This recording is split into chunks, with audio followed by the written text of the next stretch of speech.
الحمد لله رب العالمين، والصلاة والسلام على سيد الأنبياء والمرسلين. أما بعد فأعوذ بالله من الشيطان الرجيم. بسم الله الرحمن الرحيم.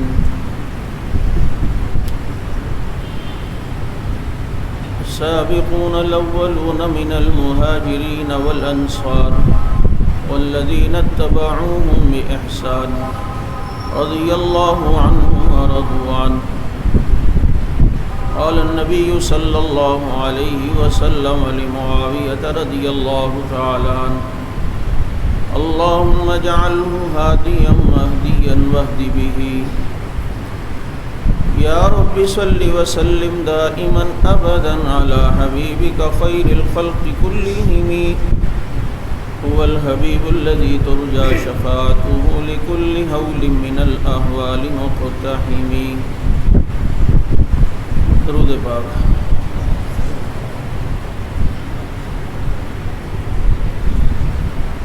واجب الاحترام گرامی قدر سامعین عزیز ساتھیو،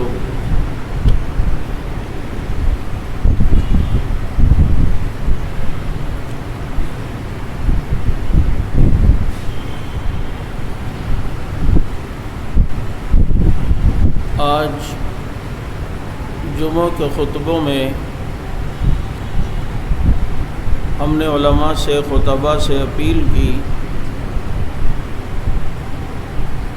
کہ سیدنا امیر معاویہ و ابو سفیان رضی اللہ عنہما کی شان پر اور ان کے فضائل اور مناقب پر جمعے کے بیان فرمائیں، تاکہ لوگوں کو ان حضرات کی عظمت کا اندازہ ہو. کیونکہ گزشتہ دنوں جو گستاخیوں کا سلسلہ شروع ہوا، اس میں سب سے زیادہ جنہیں سب و شتم کا نشانہ بنایا گیا وہ حضرت معاویہ رضی اللہ تعالیٰ عنہ ہیں. اور المیہ یہ ہے کہ بجائے گستاخوں کو گرفت میں لانے کے اور ان کے خلاف قانون سازی کرنے کے، ان کی حوصلہ افزائی کی جا رہی ہے اور انہیں پروٹوکول دیا جاتا ہے. اور یہ سمجھا جاتا ہے کہ یہ کوئی معمولی مسئلہ ہے، کوئی ایک مسئلہ ہی نہیں ہے، جبکہ آپ کے علم میں یہ بات ہے کہ اگر حضرات صحابہ کرام پر اعتماد نہ رہا تو دین پر اعتماد نہیں رہے گا. کیونکہ ہم تک دین پہنچانے والے، قرآن پہنچانے والے، روزہ نماز دین سارا اسلام پہنچانے والے وہ کون ہیں؟ صحابہ. اس گرمی میں آپ اے سی والے کمرے میں بیٹھے ہوتے ہیں اور آپ کو ٹھنڈ مل رہی ہوتی ہے. ہم پنکھے کے نیچے ہیں، پنکھا ہمیں ٹھنڈی ہوا دیتا ہے، لیکن ذرا پیچھے جا کر دیوار کے اے سی کو ذرا دیکھو تو وہ تپ رہا ہوتا ہے. ساری گرمی، ساری دھوپ، ساری سختی وہ پیچھے برداشت کر کے ہمیں ٹھنڈ دے رہا ہے. اس لیے ہمارا کمرہ ٹھنڈا.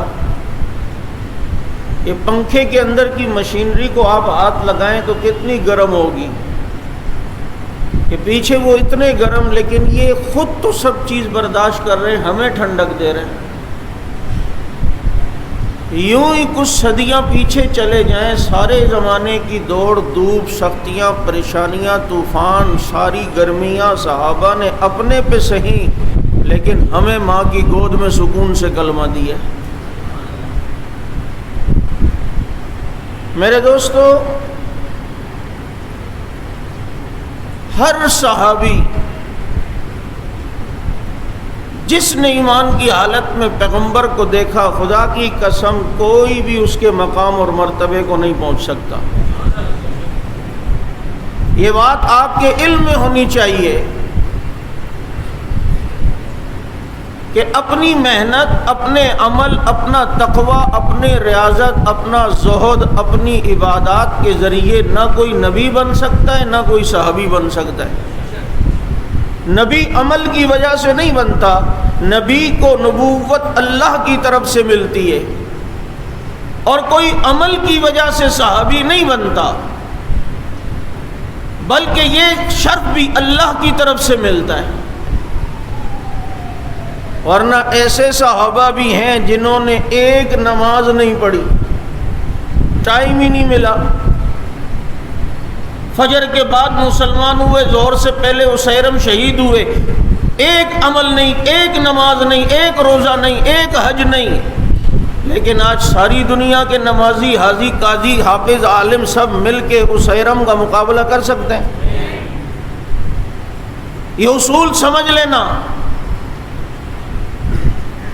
کہ کبھی صحابہ کے عقائد پر بات، کبھی ان کے عمل پہ بات، یہ دو ٹوک بات سن لو۔ ہم نے کسی کو صحابی اس کے عمل کی وجہ سے مانا ہی نہیں ہے، بلکہ اس کو دیدار مصطفیٰ کرنے کی سعادت کی وجہ سے مانا ہے۔ اس لیے کتنے ایسے بھی ہیں جنہوں نے ایک حج نہیں کیا۔ ہمارے ساتھ حج پہ ایک بابا جی تھے، ان کا وہ 22واں حج تھا، اور کتنے صحابہ ایسے ہیں جنہوں نے ایک حج بھی نہیں کیا۔ یہ 22 حج والا ان کے مقابلہ کر سکتا ہے؟ امام ابو حنیفہ رحمۃ اللہ علیہ نے 55 حج کیے۔ امام صاحب جیسے بھی کروڑوں ایک صحابی کا مقابلہ نہیں کر سکتے۔ تو یہ بحث، یہ اصول ہی غلط ہے کہ جی انہوں نے یوں کیا، انہوں نے، بھائی ہم نے صحابی کو عمل کی وجہ سے صحابی مانا ہی نہیں، اور اگر عمل کی وجہ سے مانا جاتا تو بعد والے عمل کرنے والے بہت تھے، اور ان کے عمل دیکھیں تو پوری پوری راتوں کی تہجدیں، پورے پورے دن کے روزے، لیکن اس سب کے باوجود یہ ان کا مقابلہ مقام میں نہیں کر سکتے جن کو ذکر اللہ نے قرآن میں کیا ہے، جن کو مصطفیٰ نے اپنی زبان سے جنتی ہونے کی مبارک باتیں دی ہیں، جنہوں نے چہرہ مصطفیٰ کو دیکھا ہے۔ میں کئی جگہ ایک بات کیا کرتا ہوں، آج صوفیہ ذکر کرواتے ہیں، اللہ اللہ کی ضربیں لگواتے ہیں اور کہتے ہیں اللہ اللہ اللہ کرو، ساتھ میں یہ بھی سوچو کہ میرے دل پہ ضرب لگ رہی ہے۔ مولوی صاحب، پیر صاحب، کیوں کہتے ہیں یہ اللہ اللہ کا ذکر، ضرب، یہ ہمارے دل کی جتنی بھی گندگیاں ہیں سب کو دھو دیں گی، ہمارے گناہوں کی وجہ سے ہمارے دل کالے ہو گئے، لہذا اس سیاہ دل پہ اللہ اللہ کی ضربیں لگاؤ، یہ دل صاف ہوگا، پاک ہوگا۔ میں نے کہا پیر صاحب، ایک سوال ذہن میں آتا ہے، کہتے کیا؟ میں نے کہا نبی نے صحابہ سے ضربیں کیوں نہیں لگوائیں، ان کو یوں بٹھا کر ضربیں کیوں نہیں لگوائیں؟ مجھے پیر صاحب نے جواب دیا کہ صحابہ کو ضربوں کی ضرورت ہی نہیں تھی، نگاہ مصطفیٰ پڑتی تھی، اللہ ان کے قلوب کو صاف کر دیا کرتے تھے، کیونکہ نگاہ مصطفیٰ میں وہ تاثیر دیکھی، بدلتی ہزاروں کی تقدیر دیکھی۔ کیا نبی کی نگاہ کا اثر کم سمجھتے ہو؟ جو کبھی چاند پہ پڑے تو اس کے ٹکڑے ہو جائیں، جو مٹھی میں بند کنکر پہ پڑے تو کنکر کلمہ پڑھنے لگیں، جو کھڑے ہوئے درخت کی طرف نگاہ مصطفیٰ پڑے وہ بھی زمین چیرتا ہوا نبی کے قدموں میں آ جائے۔ یہ نگاہ نبی میں کیا کم تاثیر ہے کہ کس نے ذروں کو ملایا صحرا کر دیا، کس نے قطروں کو ملایا دریا کر دیا، کس کی حکمت نے کیا یتیموں کو در یتیم اور غلاموں کو زمانے بھر کا مولا کر دیا، خود نہ تھے جو راہ پہ اوروں کے ہادی بن گئے، کیا نظر تھی جس نے مردوں کو مسیحا کر دیا۔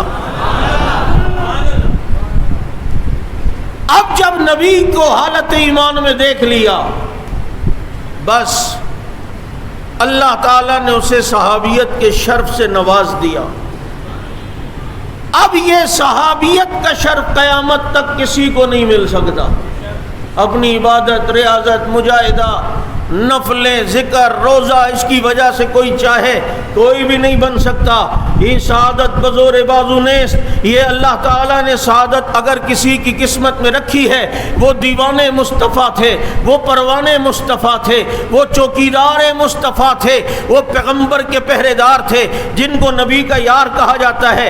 ہاں، ان میں پھر اللہ نے قرآن کریم میں یہ بات فرمائی کہ جو فتح مکہ سے پہلے ایمان لائے اور جو فتح مکہ کے بعد ایمان لائے، تو کہا صحابی تو دونوں طبقے ہیں، لیکن جو فتح مکہ سے پہلے ایمان لائے وہ اعظم ہیں، اور جو فتح مکہ کے بعد ایمان لائے عظیم وہ بھی ہیں۔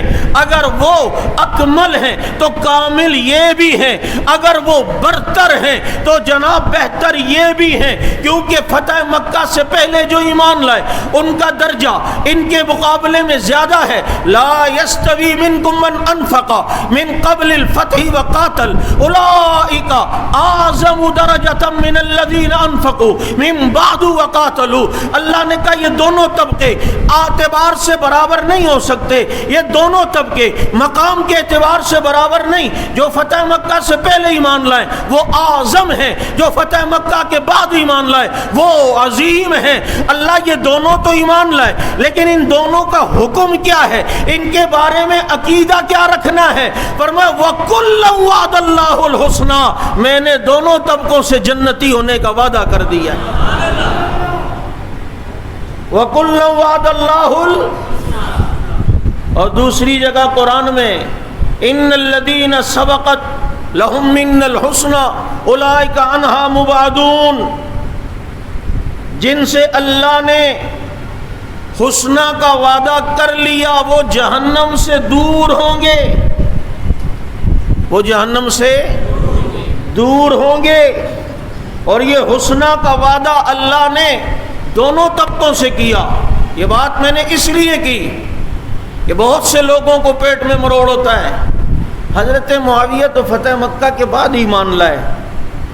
بابا بعد میں لائے، پہلے بھی لائے، تیرے جیسے کروڑوں للو امیر معاویہ کی جوتی کے تسمے کا مقابلہ بھی نہیں کر سکتے۔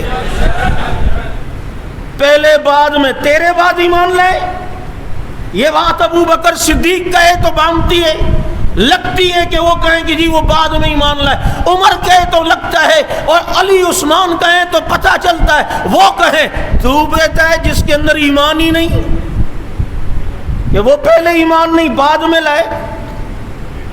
خدا کی قسم، جس نے دنیا سے جاتے جاتے بھی ایمان لا کے مصطفیٰ کے چہرے کو دیکھ لیا، ساری دنیا کے مسلمان مل کے اس کا مقابلہ نہیں کر سکتے۔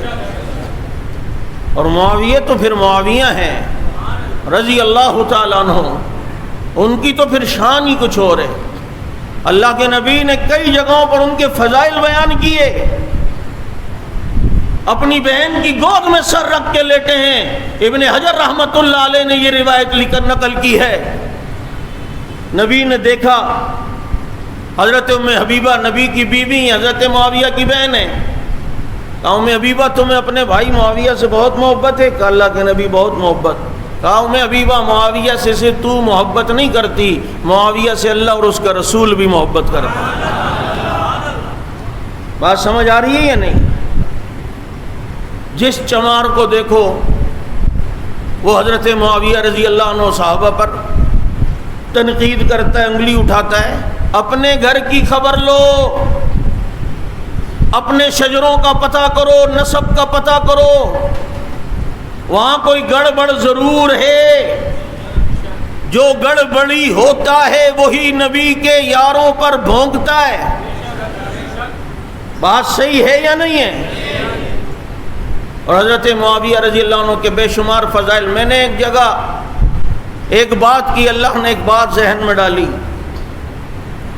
کہ یہ نوٹ کر لو، اگر کسی آدمی نے بعد میں بگڑنا ہو یا مرتد ہونا تھا یا کسی نے بعد میں گڑبڑ کرنی تھی، اللہ کے نبی نے کبھی دنیاوی لحاظ سے بھی اس کی تعریف نہیں فرمائی۔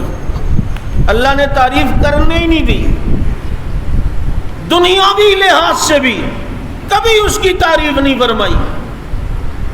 یا کوئی منافق تھا عبداللہ ابن ابی جیسا یا اور دیگر دوسرے، تو کبھی ان کی کوئی فضیلت کوئی تعریف بیان نہیں فرمائی۔ کیوں؟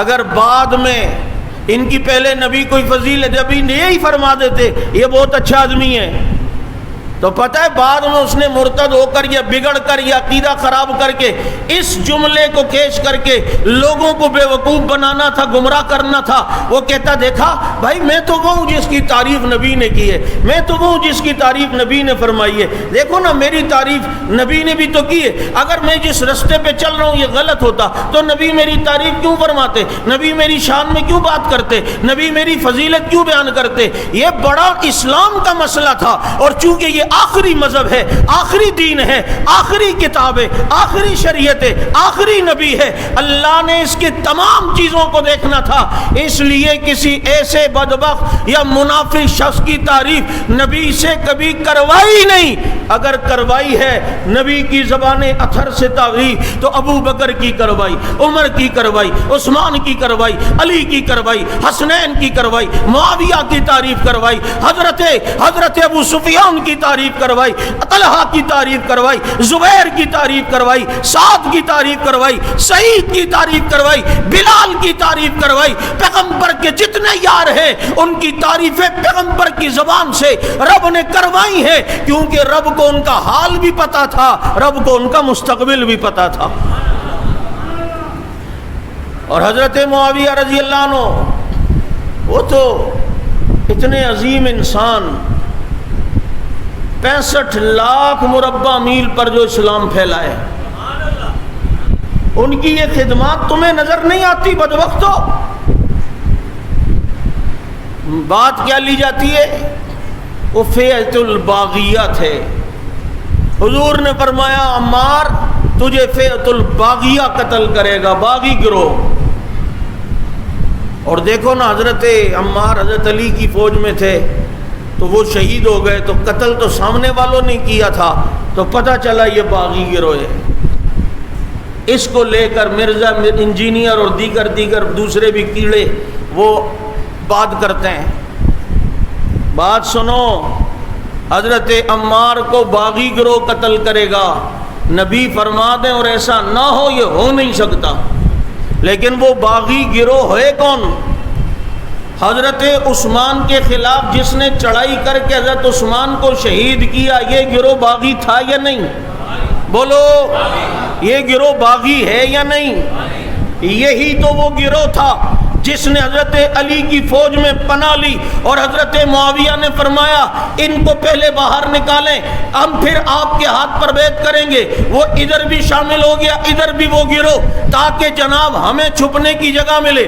حضرت علی نے فرمایا پہلے بیعت ہو پھر مل کے سب کا خاتمہ کریں گے۔ یہ اختلاف کا جو سبب بنا یہی وہ باغی گروہ تھا جو حضرت عثمان غنی کے قتل میں شریک تھا اور ان کو شہید کرنے میں ملوث تھا، یہی اس گروہ میں آئے تھا، اور حضرت معاویہ رضی اللہ تعالیٰ عنہ کو بدنام کرنے کے لیے انہوں نے حضرت عمار کو شہید کیا، کیونکہ ان کو پتا تھا کہ نبی نے فرمایا عمار تجھے باغی گروہ قتل کرے گا۔ اب جب ہم اسے مار دیں گے، ہماری ہی فوج میں شامل ہے، لیکن ماریں گے تو بات یہ آئے گی بات کہ چونکہ یہ علی کی فوج میں تھے تو وہاں والوں نے مارا ہوگا، معاویہ یوں بدنام ہو جائے گا۔ چنانچہ یہ وہ باغی گروہ جس نے حضرت عثمان غنی کو شہید کیا، یہی حضرت عمار کے قتل میں ملوث ہے۔ مجھے بتاؤ اب اس پر الزام حضرت معاویہ پہ آ سکتا ہے؟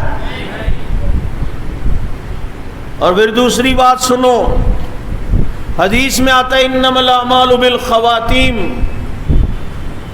اعمال کا دار و مدار خاتمے پر ہے۔ حضرت معاویہ رضی اللہ عنہ کے آخری 20 سال ہم دور دیکھتے ہیں جس میں حضرات حسنین بیعت کر کے ساری امت امیر معاویہ کے ہاتھ پر بیعت کر کے ان کے پرچم کے نیچے جمع ہوتی ہے۔ تو مجھے بتاؤ جب ان کے پرچم کے نیچے جمع ہو تو اب یہ شخص باغی رہے گا؟ نہیں سمجھ آئی؟ کیونکہ اعمال کا دار و مدار خاتمے پر ہے۔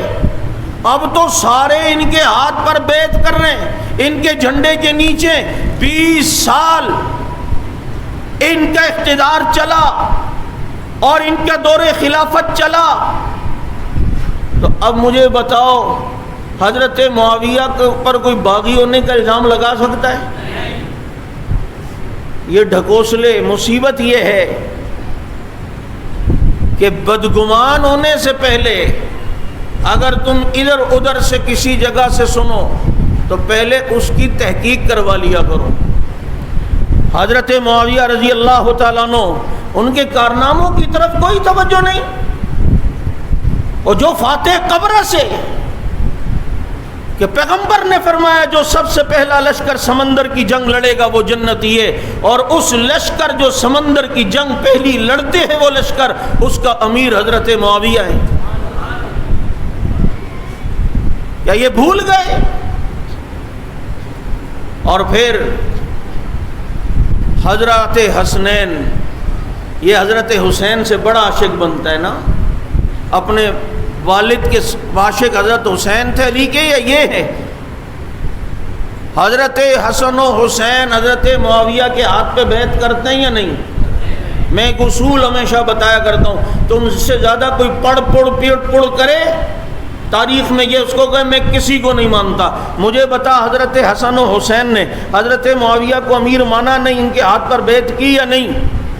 کہتے ہیں ہاں وہ تو کی ہے۔ تو کہا جب وہ کی ہے تو اب مجھے بتا تو حضرت معاویہ کو زیادہ اچھا جانتا ہے یا حسن و حسین جانتے ہیں؟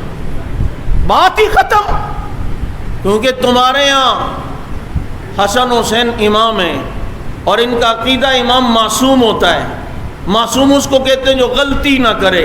اب بتاؤ دونوں حضرات نے جو بیعت کی ہے، یہ بیعت جو کی ہے یہ غلطی تھی یا نہیں؟ اگر کہتا ہے غلطی تھی تو عقیدہ امامت جاتا ہے، اور اگر کہتا ہے غلطی نہیں ہے تو پھر تیری منافقت جاتی ہے۔ بابا امام تو معصوم ہوتا ہے تمہارے ہاں، اب یہ جو بیعت کی ہے یہ صحیح تھی یا غلط؟ وہ تو آپ کہہ رہے ہیں نا، اس سے پوچھ۔ اگر وہ کہتے ہیں صحیح نہیں تھی تو کہ دو اماموں سے تو گناہ اور خطا کا عقیدہ رکھتا ہے اور باقی 10 سے معصومیت کا عقیدہ رکھتا ہے۔ اگر وہ کہ نہیں غلطی تو نہیں تھی، خطا تو نہیں تھی کیونکہ امام معصوم ہوتا ہے، تو کو جس کام میں خطا نہ ہو اس کو ماننے میں عیب کیا ہے؟ اس کو تسلیم کرنے میں برائی کیا ہے؟ اس لیے یاد رکھو حضرت معاویہ رضی اللہ تعالیٰ عنہ، جن کے بہت سارے کارنامے اور بہت سارے فضائل ہیں، اور خدا کی قسم حضرت معاویہ رضی اللہ تعالیٰ عنہ جنہوں نے 64,65,000 مربع میل پر اسلام کے صرف جھنڈے ہی نہیں گاڑے، 19 سال ایسی بے مثال حکومت کر کے گئے کہ دنیا کی نظیر آج اس کی کوئی پیش کر نہیں سکتا ہے، اور انہیں شرف حاصل ہے۔ ان کے والد بھی صحابی ابو سفیان رضی اللہ عنہ، ان کی والدہ حضرت ہند بھی صحابی، ان کے بھائی بھی صحابی، ان کی بہن ام حبیبہ صرف صحابیہ نہیں بلکہ نبی کی بیوی، نبی کی زوجہ ام المومنین، والد بھی ابو سفیان صحابی۔ حضرت ابو سفیان رضی اللہ تعالیٰ عنہ، یہ جواد نقوی جو تم لوگ سمجھتے ہو یہ بہت شریف ہے، یہ کسی کو کچھ نہیں کہتا، ہمارے ملا بھی بہت سارے جاتے نا، یہ بہت اچھا ہے۔ ابے کتا اور بھونکے نا، یہ ہو سکتا ہے؟ تمہیں اتنی بات سمجھ نہیں آتی؟ ابھی اس بدبخت کا کلپ دیکھو، ابو ہریرہ رضی اللہ عنہ کا وہ نقشہ پیش کر رہا ہے کہ وہ ابو ہریرہ کو وہ موجودہ سیاستدانوں کی فہرست میں لا رہا ہے، اس کے منہ سے حضرت عمر کا نام نہیں نکل سکتا۔ خلیفہ دوم نے یوں کیا، ابو ہریرہ صاحب نے، نہ حضرت نہ رضی اللہ عنہ۔ جب وہ ابو ہریرہ کو حضرت نہیں کہتا، عمر کو حضرت نہیں کہتا، تیرے اندر مولوی ایسا کیا کمال ہے کہ وہ تجھے قبلہ اور کعبہ کہہ کے وحدت امت کے نام سے بے وقوف بنا رہا ہے؟ اس کا کلپ دیکھو، حضرت ابو سفیان کے اسلام لانے کا واقعہ ایسے انداز میں پیش کرتا ہے، وہ کلمہ ہی نہیں پڑھ پا رہے تھے، زبان سے ہی نہیں، پھر تیسرے دن جا کے محمد الرسول اللہ نکلا، اور یہ دنیا کو بتا رہا ہے، کیونکہ ابو سفیان صحابی تو بن گئے نا۔ اب اسے ذرا تڑکا لگا کر کہ جناب بڑی مشکل سے اسلام لائے، یہ لائے وہ لائے، بھائی وہ اسی دن کلمہ پڑھ چکے تھے، اگر مشکل سے بھی لائے جیسے بھی لائے تو صحیح نا۔ ابو سفیان رضی اللہ عنہ معمولی آدمی نہیں ہے، آپ کو پتہ ہونا چاہیے یہ حضرت معاویہ کے والد ہیں، اور نبی نے جب مکہ فتح کیا تو نبی نے فرمایا جو بیت اللہ میں چلا جائے محمد اسے بھی پناہ دے گا، اور جو ابو سفیان کے گھر چلا جائے محمد اسے بھی پناہ دے گا۔ ابو سفیان معمولی آدمی نہیں ہے، ابن امیہ کے وہ چشم و چراغ ہیں کہ جب اسلام لائے تو فتح مکہ کے فوراً بعد حنین کا معرکہ ہوا۔ حضرت ابو سفیان رضی اللہ عنہ، حضرت معاویہ کے بھائی یزید بن ابی سفیان، یہ وہ یزید نہیں ہے، یزید حضرت ابو سفیان کے بیٹے کا نام بھی ہے، جو حضرت معاویہ کے بھائی ہیں یہ یزید بن ابو سفیان، یہ بھی حنین کے معرکے میں تھے۔ حضرت ہند حضرت معاویہ کی والدہ وہ بھی حنین کے معرکے میں تھے۔ اب جو حنین کا معرکہ ہے، اٹھاؤ قرآن کریم نے حنین کے معرکے کا نقشہ کھینچا اور کھینچتے ہوئے فرمایا کہ حنین کا وہ معرکہ ہے ثم انزل اللہ سکینتہ علی رسولہ وعلی المومنین۔ اللہ کہتے ہیں حنین کے دن اللہ نے سکونت، اللہ نے رحمت، اللہ نے سکینہ، ثم انزل اللہ سکینتہ علی رسولہ، اللہ نے اپنے رسول پر رحمت نازل کی، وعلی المومنین، اور حنین والے دن مومنوں پر اللہ نے، مسلمانوں پر سکینہ نازل کیا، اللہ نے ان پر رحمت نازل کی۔ قرآن نے جس رحمت کا ذکر حنین کے معرکے کے متعلق کیا ہے، اس حنین میں حضرت معاویہ بھی ہیں، اس سکینت اور رحمت میں حضرت ابو سفیان بھی ہیں، ابو سفیان کے بھائی اور والدہ بھی ہیں۔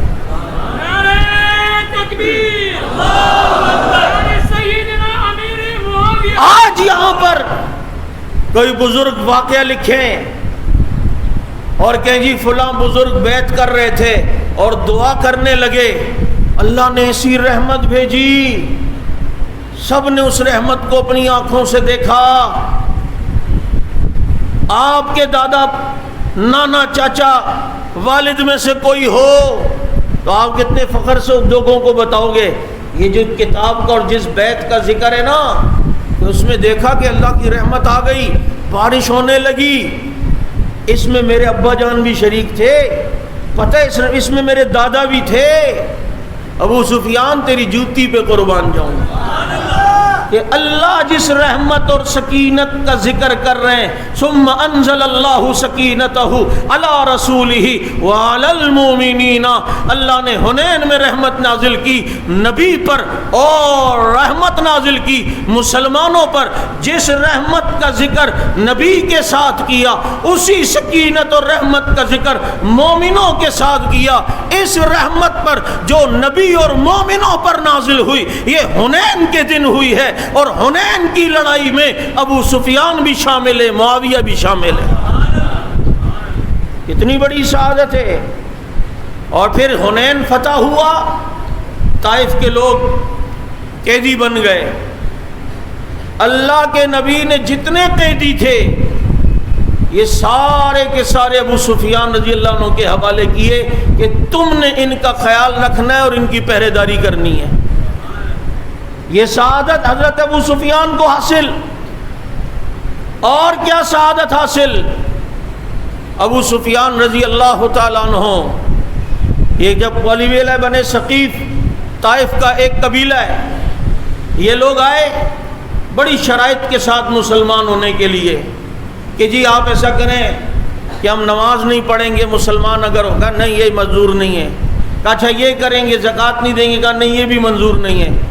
پھر تھوڑی دیر بعد آئے اور کہا جی وہ ہمارے علاقے میں جو بت ہے نا اس کو آپ لوگ گراؤ گے نہیں، سارا قبیلہ مسلمان ہوتا ہے۔ نبی نے فرمایا ایسا نہیں ہو سکتا، ایسا تھوڑی ہوگا گڑبڑ والا اسلام کہ بت بھی رہے اور تم کو ہم مسلمان بھی ہوں، ایسا نہیں، یہ گڑبڑ والا نہیں۔ میں تمہیں بھی کہتا ہوں یہ گڑبڑ والا نہیں، ابو بکر صحیح ہے یا ابو بکر کا دشمن صحیح ہے، فیصلہ اب تو نے کرنا ہے، یہ گڑبڑی نہیں چلے گی۔ اب انہوں نے کہا ٹھیک ہے یہ بت ایک شرط ہے، ہم نہیں کب ماریں گے، ہم نہیں توڑیں گے، آپ اپنے کسی ساتھی کو بھیجیں وہ توڑ دے۔ کہا یہ شرط منظور ہے، انہوں نے کہا بھائی کوئی توڑنے آئے گا دیکھیں گے، اگر اس نے کچھ ان کا بگاڑا تو ہمارا مذہب ٹھیک نہیں، تو بس پھر جو یہ ہمارا کچھ اپنا بچاؤ نہیں کر سکتا ہمیں کیا دے گا، پھر ہم اسلام لائیں گے۔ نبی نے اس ثقیف قبیلے کے بت کو توڑنے کے لیے جس شخص کو بھیجا ہے، دنیا اسے معاویہ کا ابا ابو سفیان کہتی ہے۔ تو کہتا ہے دل سے ایمان نہیں لائے تھے، دل سے نہ لائے تو یوں جا کے بتوں کو توڑیں گے؟ تو دلوں کا حال جانتا ہے؟ یا نبی جسے مال غنیمت آئے اور اس مال غنیمت کے سنبھالنے کی ذمہ داری بھی نبی ابو سفیان کو دیں؟ یہ سارے منصب نبی کی طرف سے مل رہے ہیں۔ آج تجھے یہاں اعظم الطارق یا ضیاء الرحمن فاروقی، علی شیر حیدری ایک ڈنڈا پکڑا کے کہہ دیں آپ باہر دروازے پہ پہرا دیں، تو ساری زندگی خوش رہے گا۔ اور ایک ڈنڈا دے کے حضرت نے مجھے یقین کر پہرے داری پہ بٹھایا تھا، تو ایک ڈنڈا دے کر تجھے دروازے پہ پہرے داری پہ بٹھا دے، تیرا کوئی لیڈر، تیرا کوئی بزرگ، تو ساری زندگی یاد کرتا ہے۔ اور جسے پیغمبر کوئی ذمہ داری دے دیں وہ ابو سفیان کی سعادت نہیں ہے؟ حنین کی جنگ میں ابو سفیان رضی اللہ عنہ کی ایک آنکھ پہ تیر لگا اور آنکھ شہید ہو گئی۔ جب آنکھ نہ رہی، ڈیلا لٹک رہا ہے، نبی کے پاس ہے، اللہ کے نبی یہ میری آنکھ کا کیا ہو گیا؟ فرمایا ابو سفیان اگر کہتے ہو تو دعا کرتا ہوں اللہ آنکھ ابھی صحیح کرے گا، اور اگر صبر کرتے تو اللہ جنت کی آنکھ دے گا۔ جو دل سے ایمان والا نہ ہو نا، مفادی ہو، تو وہ کیا کہے گا؟ اللہ کے پاس کمی تھوڑی ہے، اللہ یہاں بھی صحیح کر دے، جنت بھی دے دے۔ لیکن جب نبی نے یہ فرمایا، ابو سفیان نے فرمایا آقا مجھے دنیا کی آنکھ نہیں جنت کی آنکھ چاہیے، دعا نہیں کروائی۔ اور پھر یرموک کی لڑائی حضرت فاروق اعظم کے دور میں جب ہوئی، رومیوں کے ساتھ بہت خطرناک جنگ یرموک، جس میں دشمن لاکھوں کی تعداد میں اور یہاں 40,000 صحابہ، اور کمان کرنے والے کا نام خالد بن ولید۔ ایمان مضبوط ہونا تو 70، 75 ہزار 48 ملکوں کو بھی ناکو چنے چبوا دیتے ہیں۔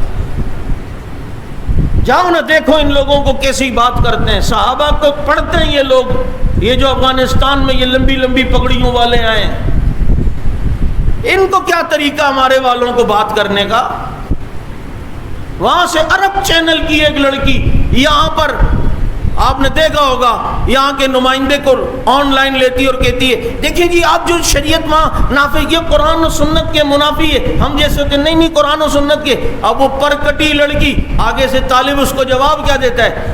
تو ہمیں قرآن سکھائے گی کیا؟ تو سکھائے گی؟ جواب یہی بنتا ہے یا نہیں؟ ابھی جو ایرانی میڈیا نے ان سے گفتگو کی، وہاں کے ایک وزیر سے، واہ جوان تیری پگڑی مجھے مل جائے میرے لیے سعادت ہے۔ وہ ایرانی میڈیا نے کہا وہ جی آپ نے کوئی شیعہ وزیر شزیر نہیں رکھا تو یہ تو اقلیتوں کے ساتھ زیادتی ہے، اور یہ ہم جیسے ہوتے کہ نہیں نہیں ایسی بات نہیں، ہم رکھ لیں گے، ہم اس کو باپ بنا لیں گے اپنا، بلکہ دادا بھی بنا لیں گے، جیسے تم لوگوں نے سندھ میں بنایا ہوا ہے، باپ بھی بنایا ہوا ہے، دادا بھی بنایا ہوا ہے، پتہ نہیں اور کیا کیا۔ لیکن وہ آگے سے مجاہد تھا، جب اس کو کہا آپ نے یہاں کوئی شیعہ وزیر نہیں رکھا، یہ تو بات اس پہ چڑھائی کرنے کی نیت سے، آگے سے وہ جواب کیا دیتا ہے؟ کہتا ہے 40 سال سے ایران میں کی حکومت ہے، کوئی ایک سنی وزیر انہوں نے رکھا ہے، ہم نے تو کبھی کوئی اعتراض نہیں کیا، تم کیوں اعتراض کرتے ہو؟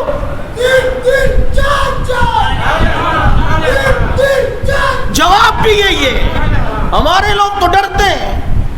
انہوں نے کہا تم نے جو 40 سال سے ایران میں، خمینی نے آخری وصیت نامے میں یہ وصیت کی ہے کہ میرا یہ وصیت نامہ اسمبلی میں پڑھایا جائے، اور اس میں قانونی طور پر یہ شک داخل کیے کوئی سنی ایران میں وزیر، صدر، قاضی القجہ، چیف جسٹس یا وزیر اعظم نہیں بن سکتا۔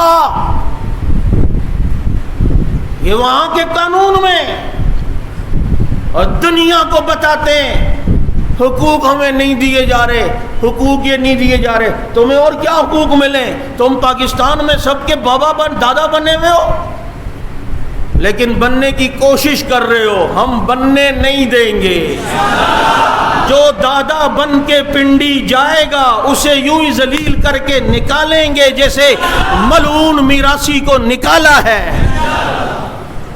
بڑا باپ بن کے گیا پنڈی، میں مجلس پڑھوں گا پھر پڑھتا نا، پھر 5 دن پڑھ کے دکھاتا نا، اور دل جلوں کو پڑا فلک سے کام نہیں، جلا کے راکھ نہ کر دیں صحابہ کے غلام نہیں۔ پلٹ کے دیکھو ظالم تمنا ہم بھی رکھتے ہیں، اگر تو سنگ مرمر ہے تو پتھر ہم بھی رکھ دیں۔ اب یہ ایران کو پریشانی، اس کو پیچس لگے ہوئے طالبان کے آنے سے۔ ایرانی سفارت خانے ادھر پاکستان کے خلاف مظاہرہ ہوا، پاکستان مرد آباد کے نعرے لگے۔ میں نے کہا اسے کیوں تکلیف ہو رہی ہے؟ پاکستان کا کیا مسئلہ ہے؟ بیچ میں پاکستان کو رگڑ رہا ہے، کیونکہ ساری دنیا اب یہ کہتی ہے کہ جی وہاں پر پاکستان کی انوالومنٹ تھی، یہ بھی آگے سے ان کا جو ہے وہ دلال بن کے جو ہے وہ باتیں کر رہا ہے ایران۔ ہاں پاکستان ملوث ہے پنشیر کی فتح میں، جہاز پاکستانی پائلٹ نے۔ اور میں نے کہا تو اب سارا الزام پاکستان پہ لگائے گا، تیرا بچہ بھی پوچھے گا ابا میرا باپ کون ہے، تو کہے گا پاکستان ذمہ دار ہے۔ پاکستان کو بدنام کرتے ہو۔ دیکھ لو اداروں والوں، دیکھ لو ہمارے لکھنے والوں، ہم تمہیں پہلے کہتے تھے جیسے انڈیا اسرائیل امریکہ پاکستان کا دشمن ہے، ان سے بڑھ کر ایران پاکستان کا دشمن ہے۔ لیکن ٹینشن کی ضرورت نہیں، اگر اس ملک نے گڑبڑ کرنے کی کوشش کی آپ لوگ پیچھے لینا، یہ صدیق اکبر والے کو آگے کر دینا، ہم انشاءاللہ وہاں جا کے گلی گلی نگر نگر کا نعرہ ہی لگائیں گے، انشاءاللہ اسے چھٹی کا دودھ نہ یاد دلایا، ہمیں صحابہ کا غلام نہ کہنا۔ پاکستان کے خلاف پروپیگنڈا ایران کر رہا ہے اور یہ پہلے سے کرتا ہوا آ رہا ہے۔ ہمارے جو doctor Abdul Qadeer Khan atom bomb بنانے والے محسن پاکستان، جو مشرف دور میں ان کے خلاف اتنا گہرا تنگ ہوا، اس کا ذمہ دار ایران ہے۔ اس نے عالمی میڈیا میں بتایا مجھے ایٹمی ٹیکنالوجی کے کچھ پرزے اور کچھ چیزیں پاکستان نے دی، اس نے پوری دنیا کے دباؤ پاکستان پہ لانے کا ذمہ دار ایران تھا۔ کلبھوشن یادو یہاں سے آ رہا ہے اور دیگر یہاں سے آ رہے ہیں۔ وہ ہارون رشید ہے نا بی بی سی والا، اس نے اچھا تجزیہ کیا، اس نے کہا تم نے ساری دنیا میں گڑبڑ مچائی ہوئی، ایران کو کہا یمن میں حالات تم نے خراب کیے ہوئے، عراق میں تم ملوث ہو، اور جناب سعودیہ میں تم حالات خراب کر رہے ہو، شام میں تم انوالو ہو۔ ہم نے تو، ہماری میڈیا نے تو کبھی نہیں کہا تمہارے خلاف کوئی باتیں، اور یہاں تمہارے پاس ثبوت بھی نہیں اور تم کہتے ہو پاکستان ملوث ہے۔ تو میں یہ عرض کر رہا ہوں، یہ یرموک کی لڑائی، اس میں حضرت ابو سفیان کی دوسری آنکھ پہ بھی تیر لگا اور ان کی دوسری آنکھ بھی شہید ہو گئی۔ مکہ فتح ہوا، مسلمان ہوئے، جتنے لوگ تھے سب ایمان لائے، بچے بھی ایمان لے آئے، نبی نے سب کے ایمان کو قبول کیا۔ آخر میں اتنی بات ضرور کروں گا، حضرت علی رضی اللہ تعالیٰ عنہ 10 سال کی عمر میں اسلام لائے، حضرت انس بھی تقریباً 12 سال کی عمر میں ایمان لائے، حضرت زید 13 سال کی عمر میں ایمان لائے، اور دیگر معاذ اور معوذ 12 اور 13 سال کے بچے ہیں جنہوں نے ابو جہل کو قتل کیا، ایمان لائے، مسلمان ہوئے۔ اور آج تمہاری سندھ گورنمنٹ سندھ اسمبلی میں ایک قانون پاس کرنے جا رہی ہے کہ 18 سال سے کم عمر کوئی بھی مسلمان نہیں ہو سکتا۔ 18 سال کے بعد بھی اگر کوئی مسلمان ہونا چاہے گا اسے 3 مہینے اور جناب رکھا جائے گا، مطالعے کے لیے کتابیں دی جائیں گی، پہلے آپ مطالعہ کرو اس کے بعد سوچو۔ 3 مہینے کے بعد بھی وہ اس پر ڈٹا رہا، نہیں میں نے مسلمان ہونا ہے، تو اب اسے مسلمان ہونے کی اجازت ہوگی۔ تمہارا باپ جناب اجازت دے گا مسلمان ہونے کا؟ اسلام تو وہ شمع، وہ نور و نورانیت و روحانیت ہے، جب دل میں آتی ہے بوڑھا بھی دل میں آئے، بوڑھا بھی مسلمان ہوتا ہے، جوان کے دل میں آئے جوان مسلمان ہوتا ہے، بچوں کے دل میں آئے بچے مسلمان ہوتا ہے۔ اس سے بڑی سندھ حکومت کی اسلام دشمنی اور کوئی بھی نہیں۔ یہ اسلام کے لیے راستہ روکنے کے مترادف ہے یا نہیں ہے؟ یہ 18 سال سے کم عمر کوئی مسلمان نہیں ہوگا۔ ظالموں، اسلام کی خدمت نہیں کر سکتے تو اسلام کے لیے مسائل تو نہ بناؤ، اسلام کے راہ میں روڑے تو نہ اٹکاؤ۔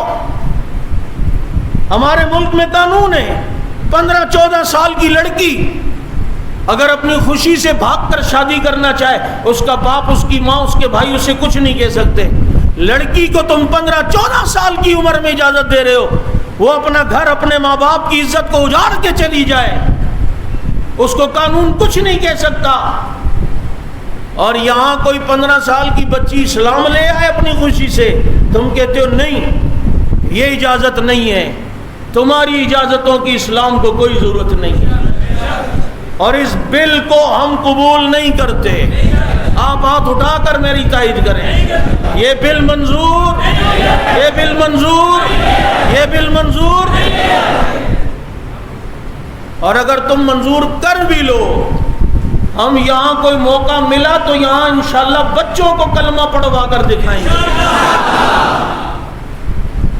اور ظالموں، کیا تم نے اس قانون میں یہ رکھا ہے کہ جو مسلمان سے مرتد ہونا چاہے اس کے لیے بھی 18 سال ہونی چاہیے، اس کو پہلے 3 مہینے کا ہم پہلے دیکھیں گے، اس کو مطالعے کے، یہ رکھا ہے؟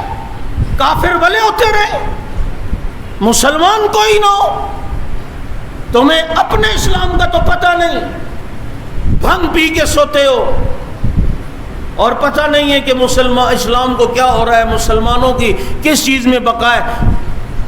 ہائے ایسی حکومتیں ہوں کہ جو مسلمان ہوئے، جو مسلمان ہونا چاہے، یہ ان کی طرف سے تو ایوارڈ ملنا چاہیے، انہیں فیسلٹیز ملنی چاہیے، ان کے لیے خوب مراد ہونی چاہیے تاکہ دیکھا دیکھی اور لوگ بھی مسلمان ہوئیں۔ اسی کو تالیف قلب کہتے ہیں، اسی کو مؤلفۃ القلوب کی حوصلہ افزائی کہتے ہیں۔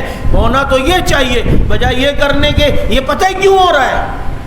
کیونکہ پیپلز پارٹی کے بہت سارے جو ووٹرز ہیں وہ ہندو ہیں اندرون سندھ میں، یہ ان کو خوش کرنے کے لیے کر رہے ہیں۔ مسلمانوں، تم چائے پی پی میں تھے اور اب بھی اگر ہو، اگر وہ ان کو خوش کرنے کے لیے کر رہے ہیں، ان کی تعداد ہی کتنی ہے۔ یہاں پی پی کا غیرت مند مسلمان اگر اعلان کر دے اگر یہ قانون پاس ہوتا ہے ہم پی پی کو ووٹ نہیں دیں گے، جب کروڑوں مسلمانوں کا ووٹ جاتے ہوئے دیکھیں گے، مجھے بتاؤ ان کی عقل ٹھکانے پہ آئے گی یا نہیں؟ یہ صرف ہندوؤں کو خوش کرنے کے لیے۔ وہاں مودی قانون بنا رہا ہے کہ کوئی جناب مسلمان نہیں ہو سکتا، سب ہندو بنو اور یہ کرو، وہ ہندو مذہب کی تلقینیں کر رہا ہے اور یہاں پر یہ مسلمان ہونے سے روک رہا ہے۔ اس بل کو بھی ہم ردی کی ٹوکری میں پھینکتے ہیں اور منظور کسی صورت ہونے انشاءاللہ نہیں دیں گے۔ اللہ تعالیٰ سمجھ عمل کی توفیق عطا فرمائے۔ وآخر دعوانا الحمدللہ رب